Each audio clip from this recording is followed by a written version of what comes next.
Hello everyone, welcome to Future Nurses. Today I discuss pharmacology topics. Some of you know the pharmacology. What is pharmacology? Pharmacology అంటే ఏంటో కొంతమందికి తెలుసు, కొంతమందికి తెలియదు. So pharmacology అంటే ఏంటి అంటే డ్రగ్స్ కోసం తెలుసుకుంటాం.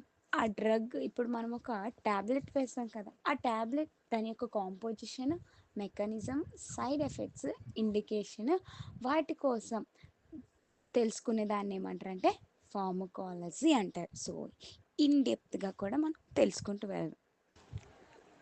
Pharmacology, it is the study of drugs or chemical compound that interact with various living system like biomolecules, cells, tissue and whole organisms in order to produce certain biological effects. So pharmacology అంటే ఏంటి? Drugs కోసం study చేస్తాము. అలాగే వాటి యొక్క chemical compound కూడా, ఏ drug ఏ కెమికల్తో interact అవుతుంది. ఇప్పుడు ఒక మాలిక్యూల్ వేసామంటే, ఒక ట్యాబ్లెట్ వేసాము అంటే ఆ ట్యాబ్లెట్ అనేది ఏ సెల్స్లోకి వెళ్ళి ఎందులోతో ఇంటరాక్ట్ అయ్యి మనకి బయోలాజికల్గా ఎఫెక్ట్ ఇస్తుందో దానికోసం తెలుసుకునేదే ఫార్మకాలజీ. Drug.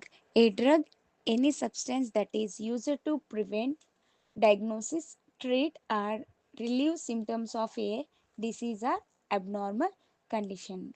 సో డ్రగ్ అంటే ఏంటి? డ్రగ్ అనేది ఒక సబ్స్టెన్స్. అది దేనికి యూజ్ చేస్తారు?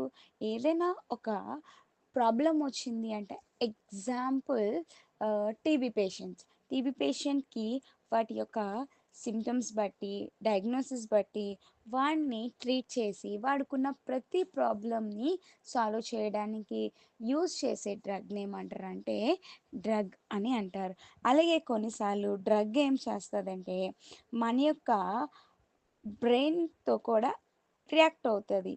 అంటే ఏంటి అంటే మన యొక్క మూడ్స్ కూడా, థాట్స్, ఫీలింగ్స్, అలాగే మనం కొన్ని ప్రాబ్లమ్స్ని కూడా అది బ్రెయిన్ అంతా కూడా డ్రగ్ అనేది ఇంట్రాక్ట్ అవుతూ ఉంటుంది.